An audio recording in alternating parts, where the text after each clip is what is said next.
Good morning students, स्वागत है आपका अपने चैनल मंदी मैथ्स में।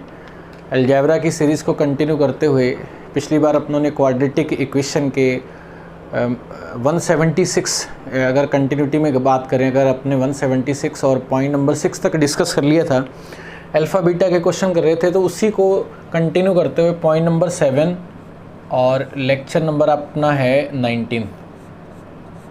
7 पॉइंट बताए थे मैंने क्वाड्रेटिक इक्वेशन में, इंपॉर्टेंट है। 7 पॉइंट क्या है कि द्विघात समीकरण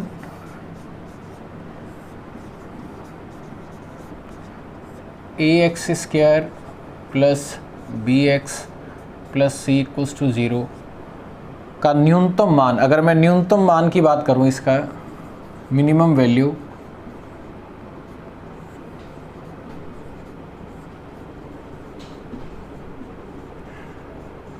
ये रिजल्ट होता है -d/4a। पहला पॉइंट ये, और d आपको पता है कि d भी आपको बताया था डिस्क्रिमिनेंट होता है, जिसका रिजल्ट होता है इससे पिछले वाले लेक्चर के अंदर b² - 4ac। सेकेंड पॉइंट इसके अंदर क्या है कि ये जिस बिंदु पर न्यूनतम होता है, अभी क्वेश्चन से क्लियर हो जाएगा, जिस बिंदु पर, जिस पॉइंट पर ये मिनिमम होगा,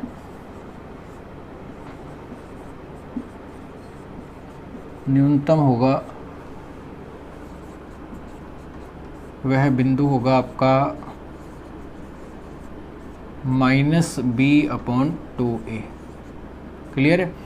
देखो अब ये क्वेश्चन 2011 से लेकर अब तक अगर मैं देखा जाऊँ तो ये और ये क्वेश्चन कम से कम 6 से 7 बार पूछा गया है। तो इसका आपको नॉलेज होना चाहिए कि जब आप, मैं आपको एक थोड़ा बता देता हूँ कि जब आप क्वेश्चन बनाते हो, जब आपने 10th क्लास में क्वेश्चन किए हुए हैं ये, जब आप इसका एक ग्राफ ड्रॉ करते हो तो ग्राफ कुछ इस तरीके से बनता है ऐसे। उसमें मिनिमम वैल्यू आपकी यहाँ डिसाइड होती है जिस पॉइंट पर अपने रखते हैं। तो ज़्यादा डीप में जाने की ज़रूरत नहीं, क्योंकि बहुत जो क्वेश्चन पूछा जाएगा वो क्वेश्चन से ही क्लियर हो जाएगा आपको। तो अगर यहाँ अगर देखा जाए तो ऐसे तो बहुत सारे केस हैं, अगर ये ग्राफ को टच ही ना करे तो इसके रिजल्ट ही नहीं आएंगे। तो वो ही करना है अपने को जो अपने सिलेबस में है। अगर मैं यहाँ की बात करूँ तो ये मिनिमम हुआ, मिनिमम, और जिस पॉइंट पर होगा वो क्या होगा, -b/2a। ये मिनिमम तब आएगा जब a आपका ग्रेटर देन होगा। देखो अगर इसी क्वेश्चन में a अगर आपका पॉजिटिव है, अगर a माइनस होगा, अगर a माइनस हुआ तो ये ग्राफ आपका ऐसे बन जाएगा, ऐसे।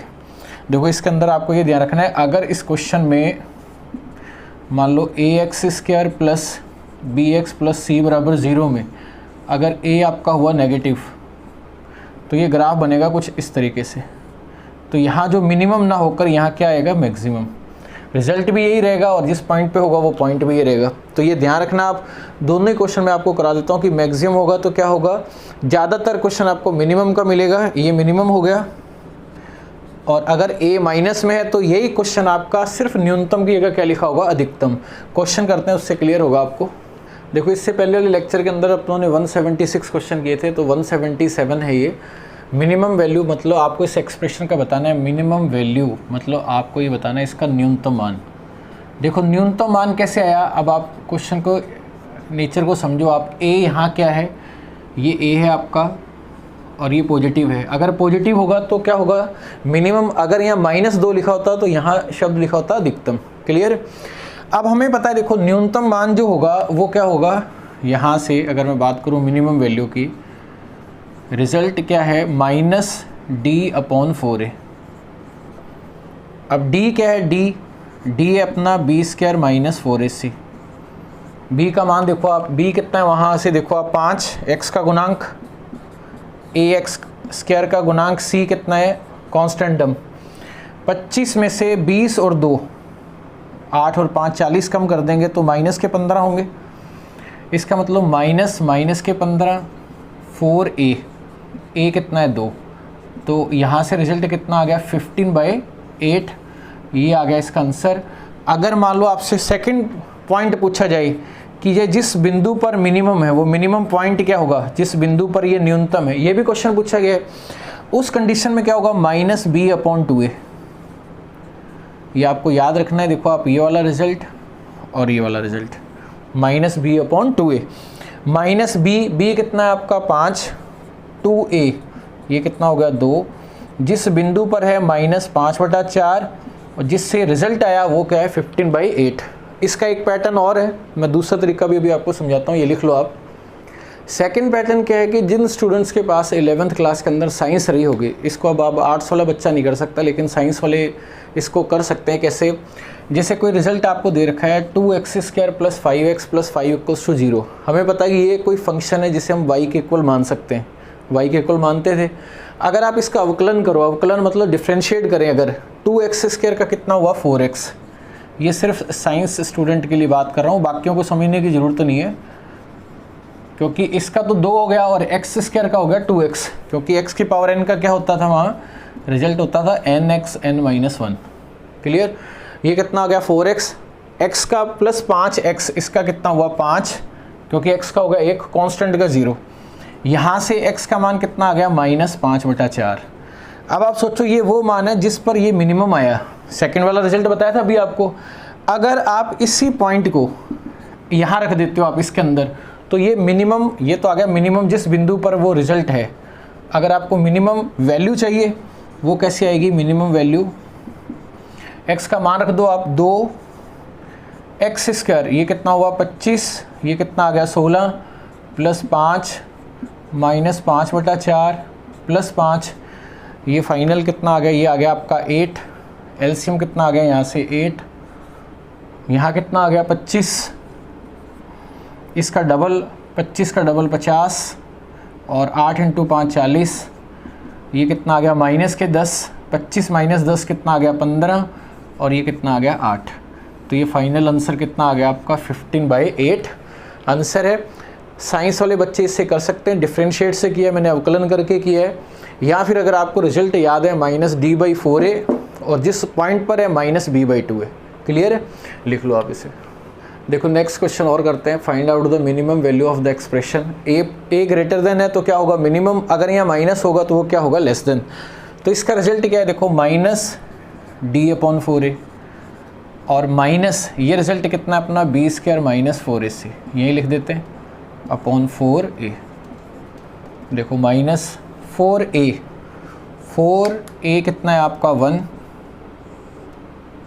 ये लिख दिया मैंने। b² b का स्क्वायर -5 का स्क्वायर कितना हुआ 25, -4 a कितना 1, c कितना है 41।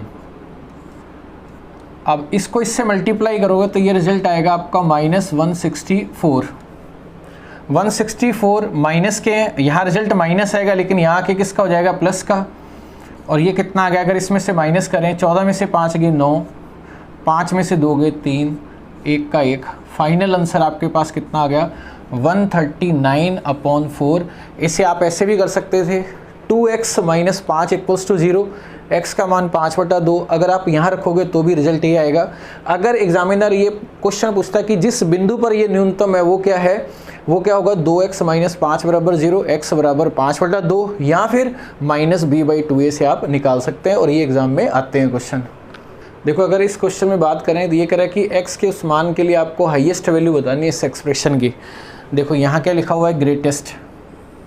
अब ज़्यादातर बच्चे मिनिमम देख लेते हैं, ग्रेटेस्ट आता है उनको ऐसा लगता है कि शायद ये मतलब आउट ऑफ सिलेबस हो गया ये, लेकिन उसी में ये पॉइंट है। ये अधिकतम मान आपसे पूछा है। देखो आप खुद सोचो कि अधिकतम मान कब होगा। अधिकतम मान तब होगा जब एक्सप्रेशन में a आपका माइनस होगा। देखो आप ax², ये आपका a है, ये वाला, ये क्या है a, यहाँ क्या दे रखा है नेगेटिव। नेगेटिव होगा तो इसका ग्राफ इस तरीके से बनेगा, ऐसे बनेगा, तो यहाँ ये पॉइंट होगा। क्लियर है? उससे अपने को मतलब नहीं है। अब अपने लिए सारी वैल्यू वही है सेम जो आपको मैंने बताई है कि इसका ग्रेटेस्ट वैल्यू का रिजल्ट क्या होगा, वही सेम -d/4a। अगर ये पॉजिटिव होता तो ये मिनिमम होता, अगर ये नेगेटिव है तो ये ग्रेटेस्ट होगा। अब ये क्या है -b² - 4ac/4a। b का मान रख दो आप। b का मान क्या है? b है यहाँ x का गुणांक, -3 का स्क्वायर कितना हो गया 9, -4, a कितना आपका -4, c कितना है कांस्टेंट कितना है 2/4a। ax² का गुणांक -4। देखो माइनस को माइनस से मल्टीप्लाई करेंगे तो प्लस, 16 × 2 32, 32 में 9 ऐड के 41, ये माइनस माइनस हो गया प्लस, आपका फाइनल आंसर कितना आ गया 41/16 क्वेश्चन का हो गया आंसर। आपको क्या ध्यान रखना है कि अगर ए पॉजिटिव है तो मिनिमम पूछा जाएगा, अगर ए नेगेटिव है तो मैक्सिमम पूछा जाएगा। दोनों ही केस में रिजल्ट रहेंगे आपके सेम। ये लिख लो आप। देखो अगर ये क्वेश्चन पूछा जाए, ये भी मिनिमम वैल्यू न्यूनतम मान है, लेकिन इसने क्वाड्रेटिक इक्वेशन को फैक्टर बना के दे दिया। उस कंडीशन में क्या करेंगे, जैसे पहला केस है, इसको सॉल्व करने के दो तरीके हैं। पहला मैं आपको बता देता हूँ, जैसे अपनों ने किया x - 2 x - 9। अब आप मल्टीप्लाई करो, देखो ये कितना हो गया x², माइनस के 9x और माइनस के 2x, ये कितना हो गया माइनस के 11x। 9 और 2 कितना हो गया 18। क्लियर। मिनिमम वैल्यू के लिए अभी अपने को पता है कि इसका जो रिजल्ट होगा वो -d/4a होगा। अब माइनस हमें पता है कि b² -4ac आएगा, -11 का स्क्वायर 4ac। ये तो अब क्लियर हो ही गया आपको। 4a ये कितना आ गया माइनस, ये हो गया आपका 32। इसको ऐड यहाँ करेंगे तो 32 आएगा माइनस का। अगर आप 21 में से 32 माइनस करोगे तो ये हो गया 11 में से 2 गए 9 और 11 में से 3 गए 8। फाइनल रिजल्ट कितना आया -89/4। अगर अब अपने को क्या करना है कि अगर जब ये क्वेश्चन इस तरीके से पूछा जाए, 11 में से 3 गए 8 और 11 में से 2 गए 9, एक बार आप इसे लिख लो। आप इसे जैसे एक सेकंड, इसमें 18 × 4 कितना हुआ था 72।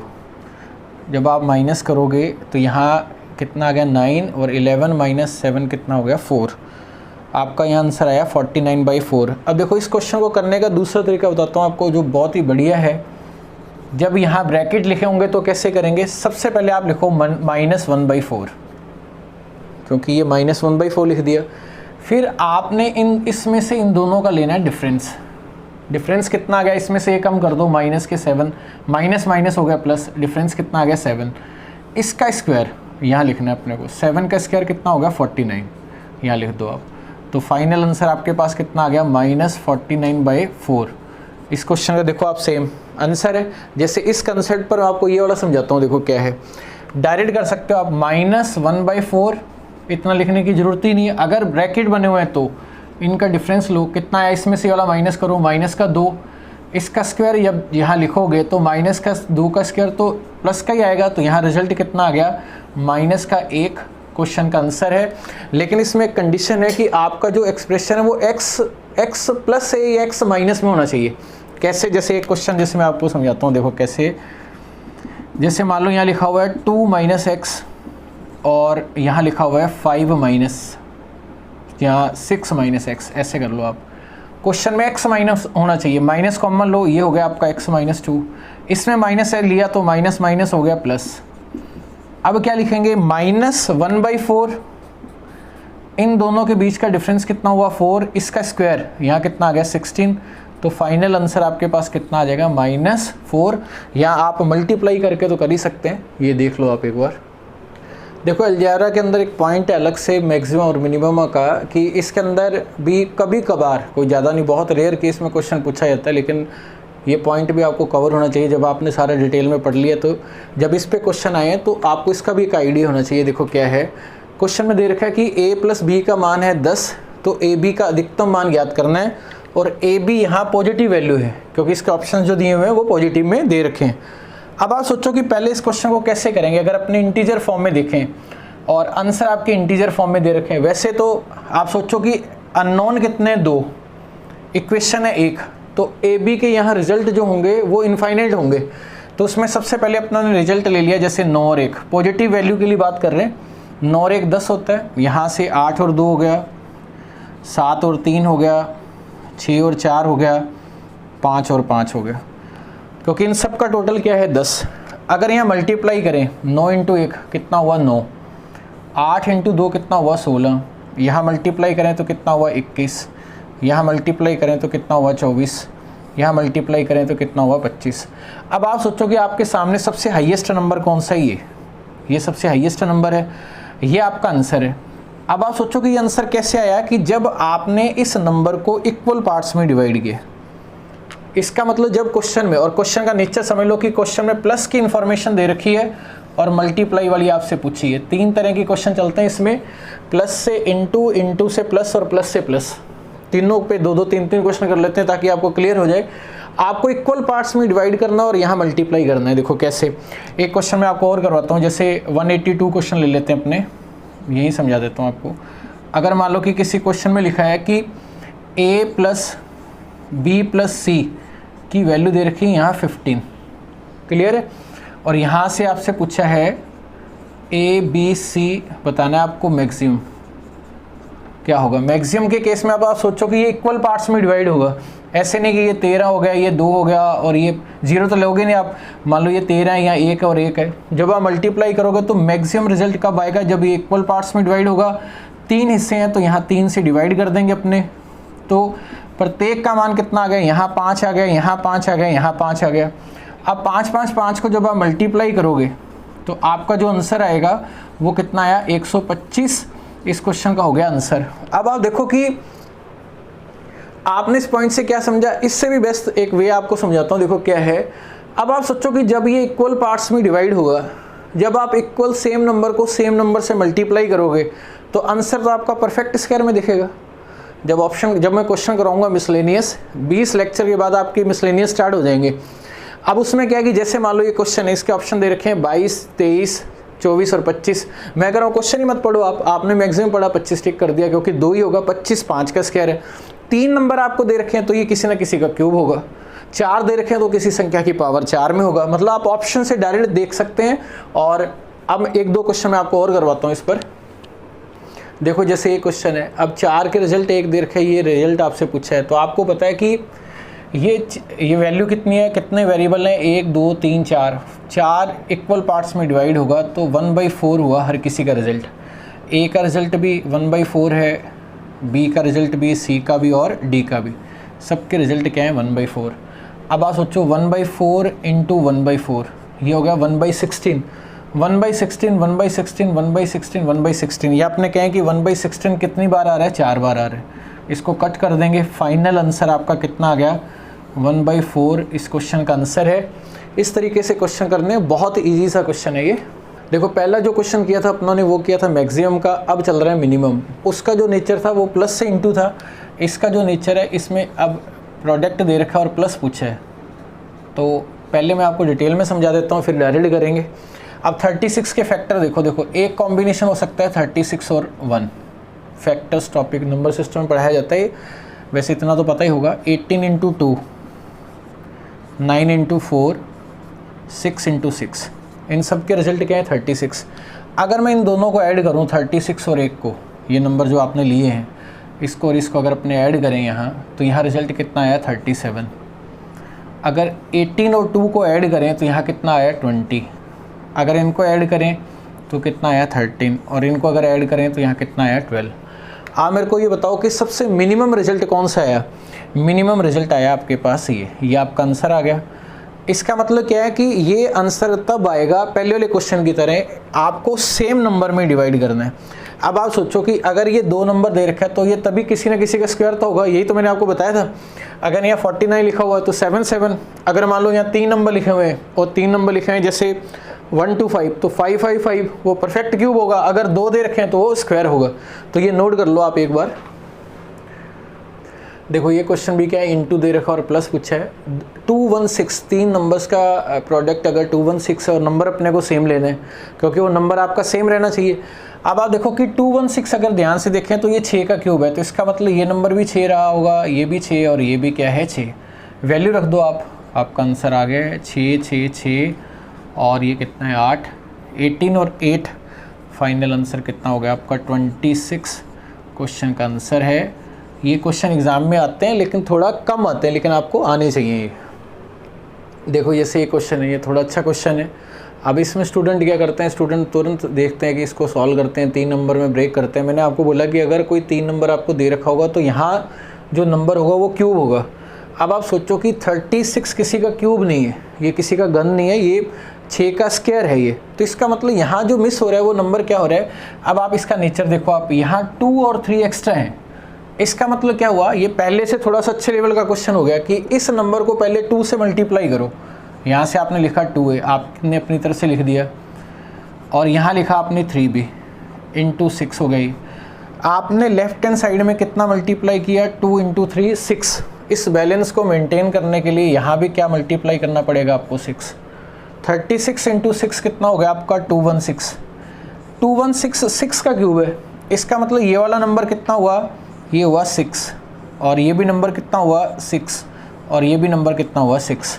इसका मतलब फाइनल जो आंसर है आपका वो कितना आ गया, 6 + 6 + 6, ये कितना आ गया आंसर आपका 18। आपको कैसे पता लगेगा कि क्या चेंजेस करने, ये बताएगा आपको एक्सप्रेशन। देखो अगर ये क्यूब में है तो सही है, अगर नहीं है तो इसका मतलब कहीं ना कहीं मिस्टेक है, उसमें कुछ ना कुछ क्वेश्चन के अकॉर्डिंग आपको करना पड़ेंगे चेंजेस। ये लिख लो आप। देखो जैसे ये क्वेश्चन है, अब ये आपको दे रखा है 6 और ये रिजल्ट पूछा है। अगर अपने बिना सोचे समझे से करने लग जाएँ कि अपने को पता लगा है कि इक्वल पार्ट्स में डिवाइड कर दिया और हर रिजल्ट आपका 2 2 और 2 में हो गया, 2 और 3 कितना हो गया 5, 2 और 1 3, 2 और 2 कितना हुआ 4, 12 को 5 से मल्टीप्लाई करेंगे तो 60 अगर आप करके आओगे तो क्वेश्चन 60 है आपका आंसर गलत। आप खुद दिमाग लगाओ कि यहाँ नंबर 3 के क्यूब हो रहा है, यहाँ 3 नंबर्स का मल्टीप्लाई हो रहा है, तो ये नंबर क्यूब दिखना चाहिए, तो ये 60 तो गलत है। अब आपने क्या मिस्टेक की इसके अंदर, आपने मिस्टेक की कि क्वेश्चन यहाँ a+3 और यहाँ a+3 दिखना चाहिए, दोनों साइड में सेम होने चाहिए। तो सेम लाने के लिए यहाँ आपको क्या ऐड करना पड़ेगा, 3, यहाँ तो प्लस है ही। फिर यहाँ से ये नंबर सेम लाने के लिए यहाँ आपने क्या ऐड किया, 1। ये सेम लाने के लिए यहाँ कितना ऐड करना पड़ेगा, 2। ये क्वेश्चन में लिखा ही हुआ है 6। आपने कितना ऐड किया, यहाँ से ऐड किया आपने प्लस के 3, यहाँ से कितना ऐड किया +1, यहाँ कितना ऐड किया +2। लेफ्ट हैंड साइड में आपने 6 ऐड कर लिया। इस बैलेंस को रखने के लिए यहाँ भी कितना ऐड करना पड़ेगा, 6। अब ये नंबर कितना हो गया, 6 और 6 हो गया 12। अब ये 3 पार्ट्स में डिवाइड होगा, ये कितना आ गया 4। इसका मतलब यहाँ भी आएगा 4, यहाँ भी 4 और यहाँ भी 4। अब 4 को जब आप मल्टीप्लाई करोगे तो आपका जो फाइनल आंसर आएगा वो आएगा आपको 64। और ये दिखने में भी क्या लग रहा है, क्यूब ही है ये 64, 8 का स्क्वायर और 4 का क्यूब। तो इस तरह के मैक्सिमम मिनिमा का मैंने हाई लेवल आपको करा दिया, मैं 2-3 क्वेश्चन और करवा रहा हूँ, इससे बाहर नहीं बनेगा क्वेश्चन, ये गारंटी है। ये लिख लो आप।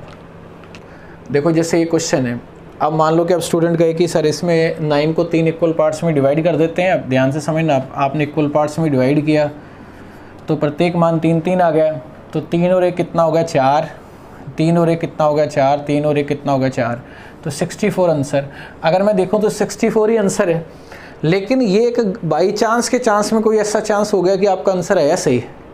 अब इस गलत अप्रोच से क्वेश्चन सॉल्व नहीं करने। देखो रिजल्ट तो आपका ऐसे भी आ सकता है कि 64 को अगर मैं 16 से डिवाइड करूं, गलत अप्रोच से अगर आंसर ही लेके आना है तो 6 से 6 काट दो तो आंसर आ गया 4, और आप ये खुश हो जाओ कि यार मुझे तो बहुत कुछ आता है।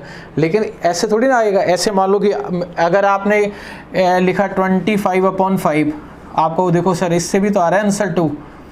अब मान लो मैं आपको इस जगह पे ये बोल दूं कि हाँ जी बहुत सही, आप बिल्कुल सही है, आपका आंसर आ रहा है। आगे एग्जामिनर ने मान लो आपको क्वेश्चन दे दिया 95 और यहाँ दे दिया मान लो 89, तो आपका यहाँ आंसर देखो आप, ऐसे तो कोई रिजल्ट आएंगे ही नहीं। इसका मतलब ये एक गलत अप्रोच है, ये कोई बाई चांस के चांस में कोई चांस हो गया। लेकिन ये जो आपने किया है ये एक गलत तरीका है।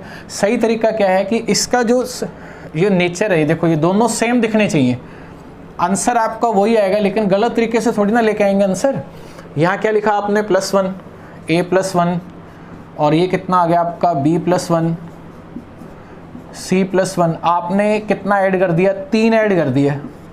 9 और 3 कितना हो गया, यहाँ हो गया 12। 12 के 3 हिस्से करो, यहाँ कितना आ गया 4, यहाँ 4, यहाँ कितना 4। अब 4 × 4 × 4, ये आपका राइट आंसर है, ना कि आपका आंसर ऊपर वाला सही है। ये बिल्कुल क्या है, राइट अप्रोच से क्वेश्चन सॉल्व करने चाहिए। ये लिख लो आप। देखो अब ये तीसरी कैटेगरी का क्वेश्चन हो गया। यहाँ प्लस दिया हुआ है और इधर भी आपसे पूछा है प्लस। पहला क्वेश्चन क्या था, प्लस से इंटू, दूसरा इंटू से प्लस और तीसरा प्लस से प्लस। देखो सिचुएशन तो यही है कि इक्वल पार्ट्स में आपने डिवाइड कर दिया 3 का स्क्वायर, यहाँ कितना आ गया 9 और 9, यहाँ कितना आ गया 18। लेकिन आपको मैं थोड़ा ये क्लियर कर देता हूँ कि ये कैसे आया। ये आंसर सही है क्योंकि यहाँ भी प्लस है और यहाँ भी प्लस है। नहीं तो क्वेश्चन में क्या होता था, यहाँ प्लस है, यहाँ इंटू है, या फिर यहाँ इंटू है, यहाँ प्लस है। समझ गए अब मान लो कि अपने अगर इसको थोड़ा अगर डेप्थ में समझें कि पॉजिटिव नंबर के लिए क्या क्या नंबर हो सकते हैं। देखो 5 और 1 हो सकता है, 4 और 2 हो सकता है, 3 और 3 हो सकता है। अगर 5 और 1 का कॉम्बिनेशन बनाए तो यहाँ कितना बना, 25 और 1, ये हुआ 26। रिजल्ट पूछा है मिनिमम। यहाँ देखो आप, यहाँ कितना आ रहा है, यहाँ आ रहा है आपका 16 + 4, ये कितना हो गया, ये हो गया आपका 20। यहाँ कितना आ रहा है आपका 9 + 9 18। अब हम तीनों में मिनिमम वैल्यू देखो आप कौन सी है, तो मिनिमम वैल्यू कौन सी है आपकी 18। इसका मतलब क्या हुआ कि क्वेश्चन चाहे तीनों कैटेगरी में किसी भी कैटेगरी का हो, यहाँ उसके इक्वल पार्ट्स करेंगे, उसके बाद अपने सॉल्व करेंगे। एक क्वेश्चन अपने और कर लेते हैं इस पर, सिंपल सा एक क्वेश्चन और है। देखो आप, जैसे यहाँ 10 है तो 10 के इक्वल पार्ट्स किए आपने, ये कितना आ गया 5 और ये कितना आ गया 5, प्लस से प्लस का कॉम्बिनेशन है, यहाँ कितना आ गया 25 25, फाइनल आंसर आपका कितना आ गया 50। यहाँ तक आपको मैक्सिमम मिनिमम के मैंने क्वेश्चन करा दिए हैं। और एक बार अपने प्रैक्टिस क्वेश्चन डिस्कस कर लेते हैं, फिर नेक्स्ट प्लानिंग शेयर करते हैं। देखो आज के प्रैक्टिस क्वेश्चन जो है लेक्चर 19 के, पहला क्वेश्चन हिंदी में बोल देता हूँ कि यदि, देखो ये तो नॉर्मल है, x की पावर 4 प्लस x की पावर -4 जो है वो इसका रिजल्ट 2599 है, तो आपको x to the power -1x का रिजल्ट बताना है आपको, और x की वैल्यू यहाँ पॉजिटिव आपको लेनी है। दूसरा क्वेश्चन है कि 4x जो है वो √5 + 2 है और आपको रिजल्ट बताना है x - 1/16x का। तीसरा जो है ये प्रैक्टिस क्वेश्चन जो है वो सारे जितने भी अपनों ने अभी तक लेक्चर किए हैं सबका रिवीजन है, ये हर क्लास के अंदर दिए जाते हैं। तीसरा क्वेश्चन आपका p² + q² + q² p² की वैल्यू है 1, तो आपको रिजल्ट बताना है p की पावर 6 + q की पावर 6 का। चौथा क्वेश्चन है a की पावर 3 जो है वो 335 + b की पावर 3 के बराबर है, और a जो है वो 5 + b के बराबर है। यहाँ से a + b का रिजल्ट बताना है, दोनों पॉजिटिव लेने हैं आपको। लास्ट क्वेश्चन है कि ऐसी द्विघात समीकरण ज्ञात करो जिसका एक रूट 4 + √3 है। इससे मिलता जुलता क्वेश्चन मैंने कल आपको लेक्चर के अंदर करवाया है। ये क्वेश्चन है जो आपको सॉल्यूशन इनके, अगर आपको सॉल्यूशन चाहिए तो टेलीग्राम चैनल मध्य मैथ्स पर मिल जाएंगे। देखो ये आपका आज का लेक्चर नंबर 19 यहाँ कंप्लीट हुआ है। मैंने आपको पहले बोल दिया था कि लेक्चर 20 तक अपने अलजेब्रा कंप्लीट करवा देंगे, तो एक ही लेक्चर बचा है, लास्ट लेक्चर है आपका फैक्टर एंड रिमाइंडर थ्योरम, शेषफल और गुणनखंड प्रमेय, ये आपको कल करवा दिया जाएगा। और 20 लेक्चर के अंदर 200 क्वेश्चन अपने हो गए हैं, 100 क्वेश्चन आपके प्रैक्टिस के हो गए हैं। इसके बाद क्या होगा, देखो अभी तक मैंने जितने आपको क्वेश्चन कराए हैं, आपके पास कोई भी शीट होगी, जो भी बच्चे जुड़े हुए हैं यूट्यूब चैनल से, 20 लेक्चर करने के बाद जो भी आपके पास शीट है, आप अपने लेवल पे शीट करो, जो भी आपके इंस्टीट्यूट ने आपको शीट दे रखी है। मैं कह रहा हूँ कि उस शीट के, जबकि अभी आपको मैंने मिसलेनियस क्वेश्चन करवाए नहीं है, 90% क्वेश्चन से ज़्यादा, मिनिमम 90% क्वेश्चन आपसे अभी हो जाएंगे 20 लेक्चर के बाद, चाहे वो क्वेश्चन किसी भी लेवल का हो, क्योंकि हर कंसेप्ट आपको समझाया गया है और बार बार प्रैक्टिस करके अलजेब्रा आपका फेवरेट टॉपिक बन गया है। अब आप सोचो, अब आगे की प्लानिंग क्या होगी 20 लेक्चर के बाद। अब आपको मिसलेनियस क्वेश्चन कराए जाएंगे। मिसलेनियस क्वेश्चन में आपको ऑप्शन टेक्निक भी समझाई जाएगी कि ऑप्शन को देखकर एलिमिनेशन से कैसे समझा जाता है। देखो क्वेश्चन तो सारे करते हैं, जैसे 4 ऑप्शन आपको दे रखे हैं, जैसे मान लो क्वेश्चन को देख के अपने लॉजिकल तरीके से सोचें यार इसका आंसर तो ये होगा, बस सीधा आप टिक कैसे कर सकते हैं, वो नई चीज़, नई टेक्निक आप समझोगे। वो लेक्चर नंबर आपका 21 रहेगा, जो लास्ट ईयर के सारे क्वेश्चन होंगे 2011 से लेकर 2019 के, जिसमें मैं एसएससी के क्वेश्चन भी कराऊंगा, रेलवे की भी कराऊंगा, मिसलेनियस कराऊंगा और कुछ एक्सपेक्टेड क्वेश्चन भी कराऊंगा। जिस कंसेप्ट पे क्वेश्चन आ रहे हैं उससे मिलते जुलते और क्वेश्चन अपने कर लेंगे, ताकि मतलब अपने को हर टॉपिक की पूरी डेप्थ पता लगती रहे। तो जो बच्चे कंटिन्यूटी के साथ, मैं फिर कह रहा हूँ आपको कि कई बच्चे जो सीपीयू का एग्ज़ाम नहीं, अभी जो पेपर सॉल्व होता है आप उसके अंदर शामिल नहीं होते, तो हर बच्चे को शामिल होना बहुत ज़रूरी है, क्योंकि ऐसा कभी नहीं होगा कि आपकी पूरी तैयारी होगी और तब भी आप बैठोगे। आपके साथ तो आप तो ऐसे सोचते हो कि जब पूरे का पूरा ट्रैफिक बिल्कुल कोई भी ट्रैफिक नहीं होगा, जाम नहीं होगा शहर के अंदर, तब अपने गाड़ी लेके निकलेंगे। ऐसा तो कभी भी नहीं होता, शहर में कभी भी चले जाओ हमेशा ट्रैफिक तो रहता ही है, जब जागो तभी सवेरा है, ठीक है ना। ये बात आप हमेशा याद रखो आप, कि जब आपको टॉपिक चल रहा है साथ के साथ आप उसका रिवीजन करो, कम से कम आपको डीआई के क्वेश्चनों की समझ आएगी। डीआई एक ऐसा चैप्टर है जिसको क्लास के अंदर तो पढ़ाया ही नहीं आता। डीआई के क्वेश्चन आपके एग्जाम में चल रहे हैं, आप सीपीयू में 9 क्वेश्चन आते हैं डीआई के, आपको डीआई का आइडिया लग गया, आपके 3-4 क्वेश्चन आपके अलजेब्रा के आते हैं, 13-14 क्वेश्चन तो आपके किए हुए हैं। आप दूसरा बार बार करोगे, आपको हर चैप्टर का आपको आइडिया लगता रहेगा। तो पूरी इंटरेस्ट लेके स्टडी करो आप। और जब मिसलेनियस की क्लास में मिलते हैं, अपना ये रहेगा अपने वेडनेसडे को मिसलेनियस वाली, और मंडे और ट्यूसडे को आपका जो CPO का कौन सा पेपर होगा, CPO का पेपर होगा 11 दिसंबर शिफ्ट 2 का। और उम्मीद करता हूँ कि बाकी बच्चे भी इस चीज़ में जुड़ेंगे, ये आपके फ़ायदे के लिए है, समय निकल जाएगा। कहता है कि अगर समय लगा दिया यह तय करने में कि हमको क्या करना है, समय लगा दिया यह तय करने में कि हमको क्या करना है, फिर समय तय करेगा कि आपके साथ क्या करना है। जो लोग जितने भी बुलंदियों पर पहुँचे हैं, एक ही उनके पीछे एक कंडीशन है, कंटिन्यूटी के साथ उन्होंने काम किया है। अगर आप समय को इम्पोर्टेंस दोगे तो समय आपको बहुत इम्पोर्टेंस देगा, आपको संभाल के रखेगा, आपको जीरो से हीरो बना देगा। अगर आप समय की कदर नहीं करोगे तो समय भी आपकी कदर नहीं करेगा। तो कल की क्लास में मिलते हैं, तब तक के लिए सबको ऑल दी बेस्ट।